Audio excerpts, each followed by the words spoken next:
From the former convent of the Good Shepherd overlooking Inwood Hill Park in New York City, welcome to Inwood Art Works On Air. It's where you meet the musicians, filmmakers, writers, theater makers, and artists of all stripes who make their home what we affectionately call Upstate Manhattan. I'm your host, Aaron Sims, and today we welcome filmmaker Hillary Carrigan. Hillary is an award-winning producer and editor known for her contributions and post-productions for feature-length film, including You Hurt My Feelings, Jerry and Marge Go Large, Marriage Story, and many others. She values projects that are uniquely human and foster creativity, a love of storytelling, equality, and change. Her digital work for politics and nonprofits have been viewed online over 50 million times across platforms, notably for International Planned Parenthood Federation, Hillary for America, and Biden-Harris. Hillary's creative work has been officially selected for film festivals, including the Master of Art Film Festival, Media Wave, Slate, Open 5.0 Chicago. She was a member of the jury for Split Video Art Festival in 2021, and in addition, she is a recipient of the Inwood Film Festival Filmmaker Fund grant for her upcoming short, Nana. We are going to talk to her about her work on the big screen, small screen, but first, let me welcome you, Hillary, to Inwood Art Works On Air. It's great to see you. Thank you so much. Thank you for having me. You bet. Yeah. So we're, I guess we should start, why are you here? How did you find your way to Inwood? Inwood was a pandemic decision for me. For my boyfriend, it was like always on his wish list. Neighborhood. A coveted one, huh? Yes, it was very coveted. After the pandemic, we were like, oh man, we can't find ourselves like in a little tiny apartment, and taking walks kind of like on the street was feeling claustrophobic. So we were drawn to the parks here. And I was drawn to cloisters. I'm like a huge fan of the Met Cloisters, which is in the neighborhood. Mm-hmm. So that kind of drew us here, but now we don't want to leave. It's amazing. So I like keep telling my friends about it. It's a little bit of a hike from, the Brooklyn crowd, but I'm like, you have to, it's just the best. It's like, I keep singing its praises. Well, as long as those Brooklyn people don't move up here, we're fine. They can come visit, though, while they want to. They can visit, yeah. Exactly. Well, anyway. And, Ken, by the way, of note, is a Park Slope guy. So we stamp their visas, and they come, yes, and then we let them come back. So we appreciate that.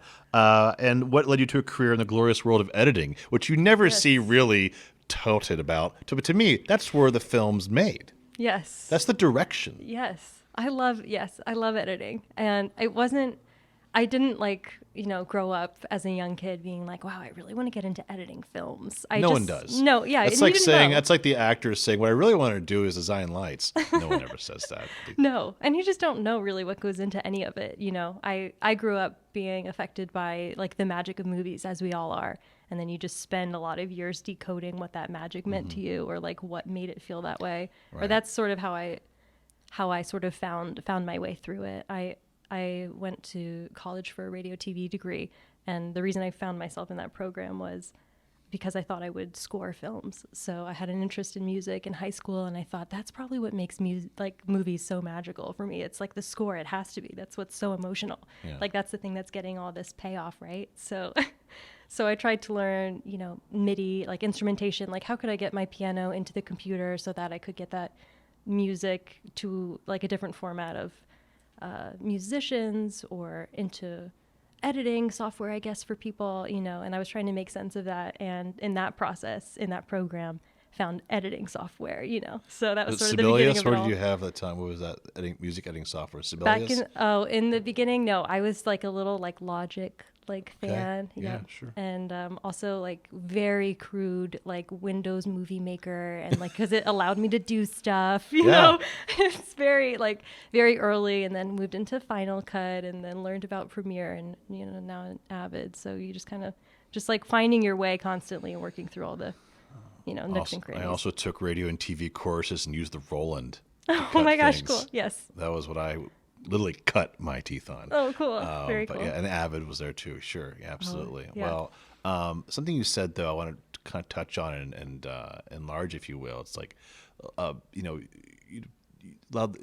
story shaping is done in the editing process. Like that, you're cutting the story. Yes. So it's like, you know, how the music influences you're talking about. You know, and yes, sound is a huge shaper of story. But you know, in the editing bay, so to speak, you know, you're obviously taking in, you know, depending on the size of the project and who you're working with, Right. how many opinions are in the room. Yeah, But at totally. the end of the day, is like there is something I want to combine with it too. Is like you're kind of the story shaper, and also there's a certain amount of trust that someone gives to an editor as well, which I Yes, think is totally. 50% of the job. Yes, maybe even more. I would say, like right now, I'm working on a project, and I'm an assistant editor or an assistant to the editor, because it's a large task. You know, it's like you have this director who's trying to get their vision out and communicate it, and you have an editor who's coming up with problem-solving materials and shaping things and pulling stuff, and then that's a little bit difficult. You know, you need an assistant to also help you, and my favorite part of that role is when my editor is not problem solving in technical ways, but in creative ones, or you know, like you need an advocate maybe for an idea that you have, or you're bouncing things off, or you need a little you need audience. Like I think the editor is the first audience you have for your project, you know. So your opinion matters, and learning to be opinionated, or when to give your opinion and how to shape a story or a scene because you have a good instinct about something has been like really hard. It's like something I'm very actively trying to learn from like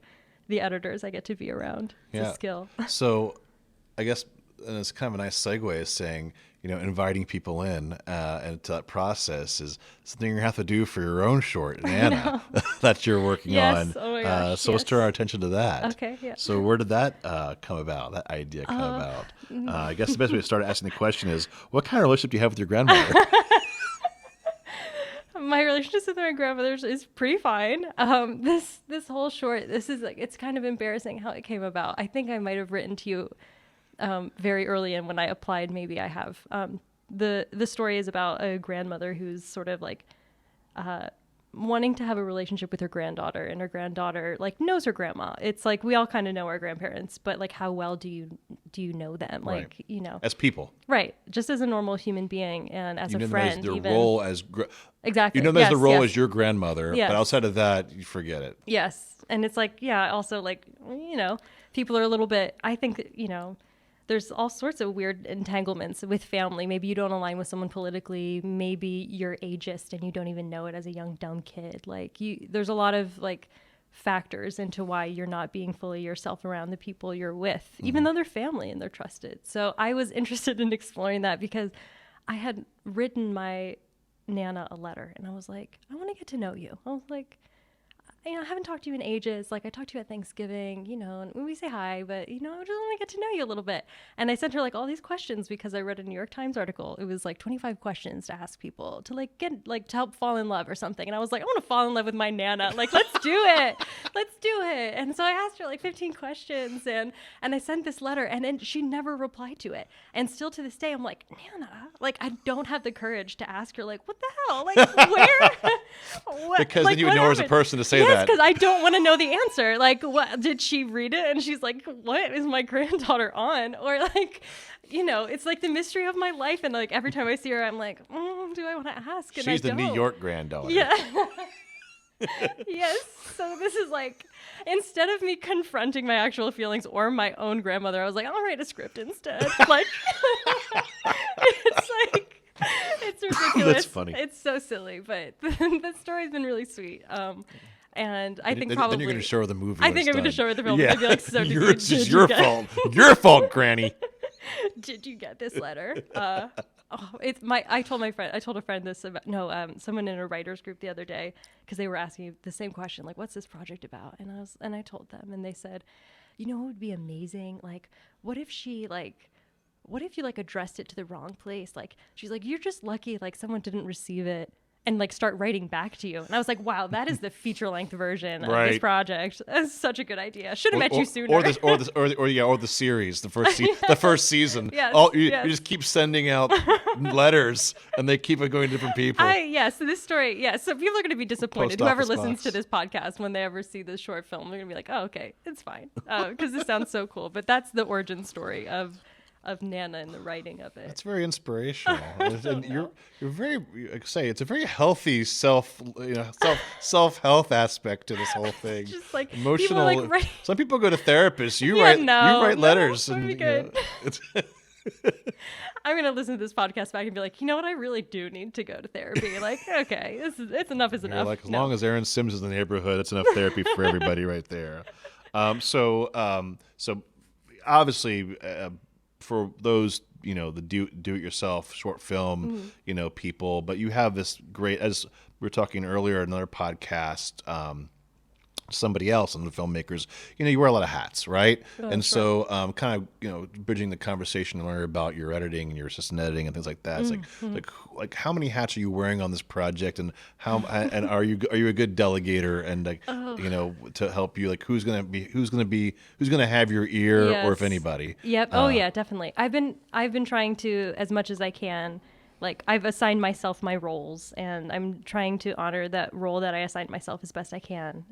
And then, yes, delegate as much as I can and trust. It's hard, actually. Like, Well, particularly when you're the writer. yeah. It's, I'm really excited. We haven't started shooting yet. I'm excited to see how the crew and the cast take it and make it their own. Like, I don't feel precious about any of the material, but it has been hard delegating.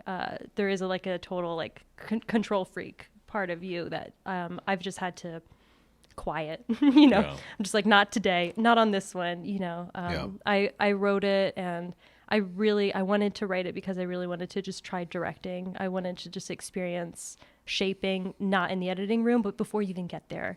And so that was the challenge for me here, or that's what it is now, thinking about things that are totally above my pay grade, like blocking and thinking about how it should look, and speaking with actors about the process or how to get them in the scene. Like, this is all totally not my territory, but I want to try, because I'm picturing this short film in the edit anyway, Right. So that's my spot on this. But I do have a producer who's incredibly capable and sweet, and she's her name is Mariah Diaz.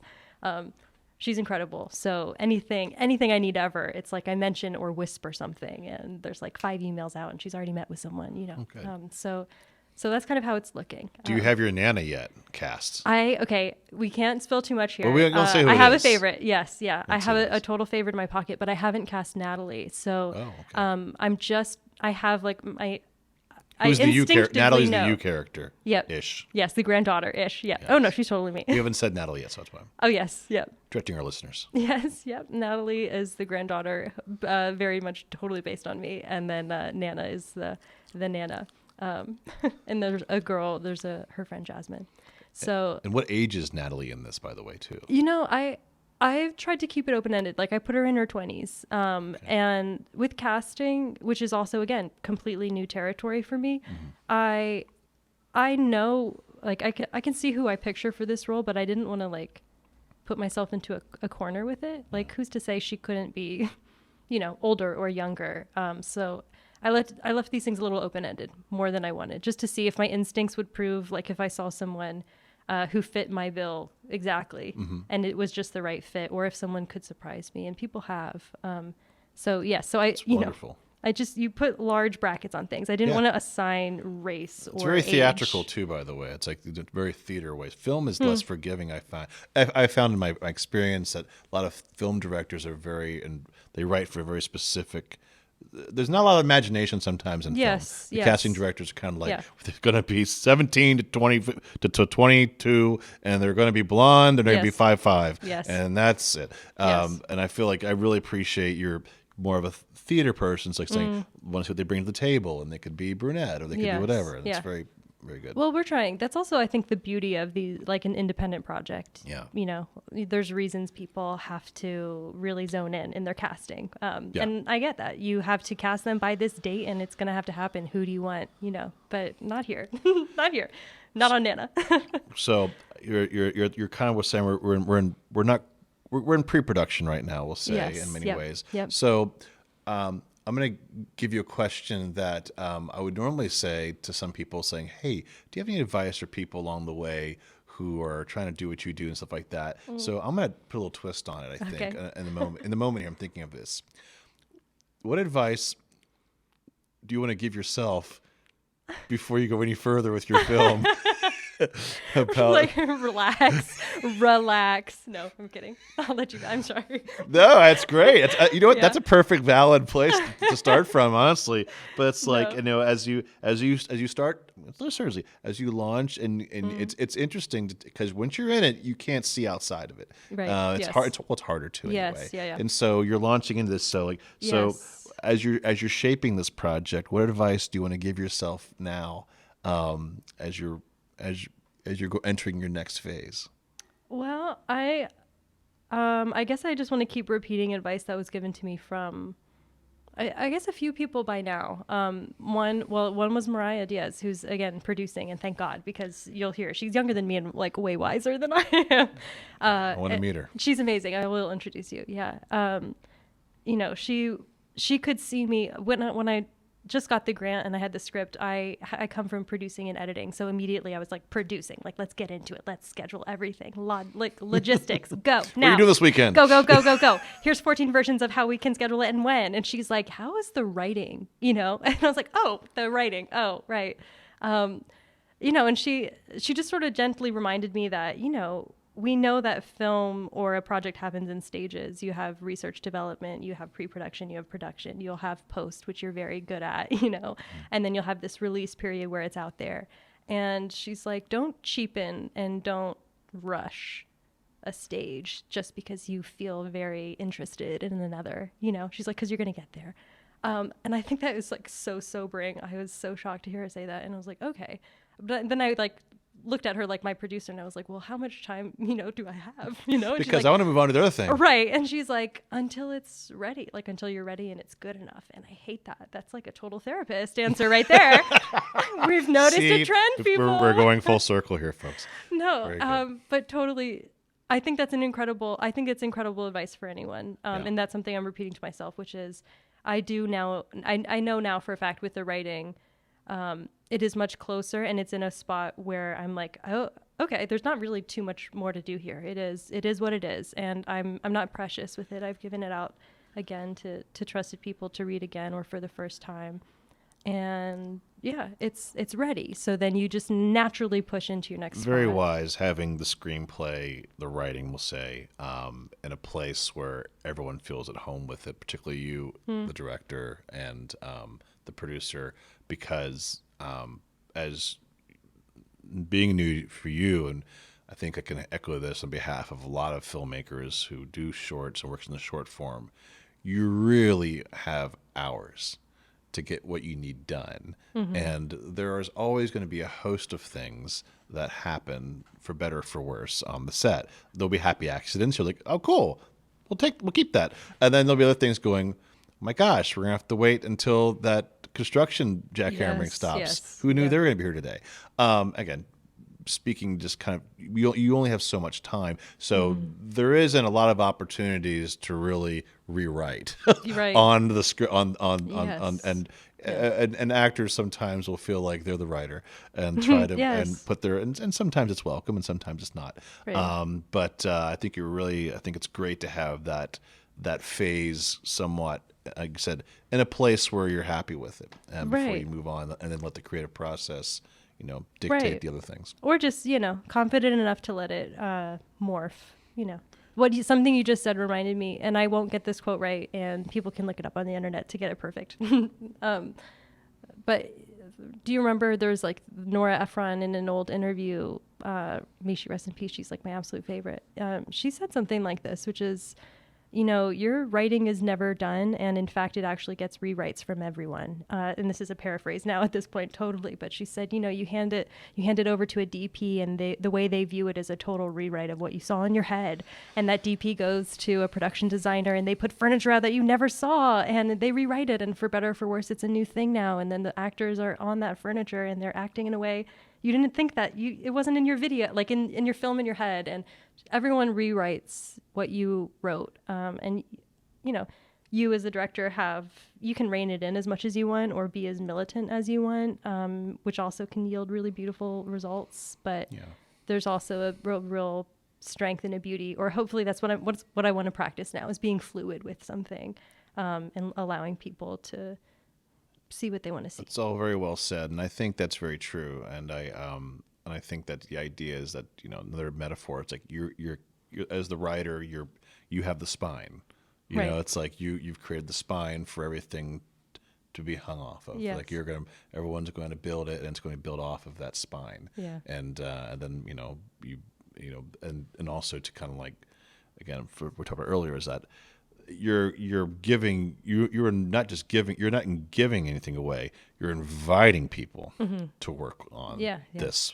So it's not like, I think there's two different outlooks of working, of how people want to work. Is that, okay, good luck. And it's like, no, come in. And like we were talking about the editing earlier, it's like, it's that trust. Like, I trust you because I'd like you to be the grandmother, and you to be Natalie, and you to be, and you're going to bring what you do, because you are you, and you're going to add to this. Yeah. And I think that's a very healthy way, and to kind of like summarize what you're saying. Yeah. And I think Twyla Tharp had a version of it too, and I think Agnes DeMille and a whole bunch of other people had their own kind of variations on the quote. But Nori Ephron, of course, very apropos of a young female filmmaker making her way through the world. I don't know if that's true. I really, and honestly, and thank you for that, because that's kind of bringing it in the other direction, is that your advice to yourself serves as great advice to other filmmakers who are out there trying to get their work done. And I think they could learn a lot from your self-awareness. I appreciate that. very, very much so. So what else do you want to mention before we sign off here? Anything exciting happening? Any other projects brewing? Not too many very exciting projects brewing. I'll mention these young men. Just this past week, two very capable short filmmakers who don't need my advice at all brought me into the same thing, like just looking for an extra set of eyes. And I'm so impressed with their talent. And they have another one coming out, which is called Fire Burning. It's Keaton and Mike Spreeder. And I just think I'm amazed. I'm like, I like we're saying, there's so many young filmmakers out there. I don't feel young. I feel really old. Actually, it's really strange. Like because I watched, they're both two a director-producer combo who are like a lot younger than I am, I suspect, and like so talented. So yeah, hopefully I can help them sort of shape or just give some advice to this thing, but I don't think they need my advice. But yeah, contributing to that little short film, which will be really exciting.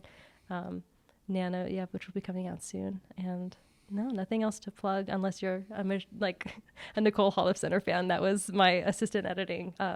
That's my day job, which is done so well. That went to Sundance, and that'll be out soon. It's an A24 film. Woohoo! Yeah, I'm very excited for that one. It's so good. But no, nothing. Just a Sundance, that's all, folks. That's not my small contribution to a major project, right. But so proud. If we're talking about female filmmakers, and again, trusting to the work, and they trusted you. So congratulations. No, nothing to congratulate me for, but congrats to Nicole and Elisa. Yes. Well, Hillary, it's been a pleasure speaking with you. Thank you so much for taking the time to come in and share your time and talent with us. Where can we direct people to find out more about your work? I haven't been so organized as to make a website for Nana, but I did put a little tab on there if people are interested in the project. I have a website, which is just my name, hillarycarrigan.com. And from there, I'll lead you. Or you'll reach out to me with questions, because that's about it. And hopefully you'll see it at the 2024 Inwood Film Festival. Yes. I hope so too. I'm looking forward to it. If you hate it, you have all, if Inwood hates it, you won't. But hopefully, I'm crossing all my fingers and toes that you'll see it there. Well, listeners, you can find the link to our website in the description of this episode. Thanks again, Hillary. Thanks again for My coming pleasure. in. So this is Inwood Art Works On Air. It's our Artist Spotlight episode where we meet the musicians, filmmakers, writers, theater makers, and artists of all stripes that make their home here in Upper Manhattan. If you have a moment, please show some love right now by rating and reviewing this podcast on Apple Podcasts. It really does help. Many thanks to Church of the Good Shepherd here in Inwood for hosting us, and to HeightSites.com for uptown promotional support. You can support On Air and all of our programming by making a tax-free donation to inwoodartworks.nyc/donate or via Venmo. Be sure to follow us on social media at Inwood Art Works to keep up with all that we do, including the Inwood Film Festival, Filmworks Al Fresco, art galleries, live performances, and so much more. We're very proud to be supported in part by public funds, the New York City Department of Cultural Affairs, and in partnership with City Council. And Inwood Art Works programming is made possible by the New York State Council on the Arts with support for the Office of the Governor and the New York State Legislature. From the top of Manhattan, and the bottom of our hearts, thank you so much for tuning in. This is Aaron Sims for Inwood Art Works On Air.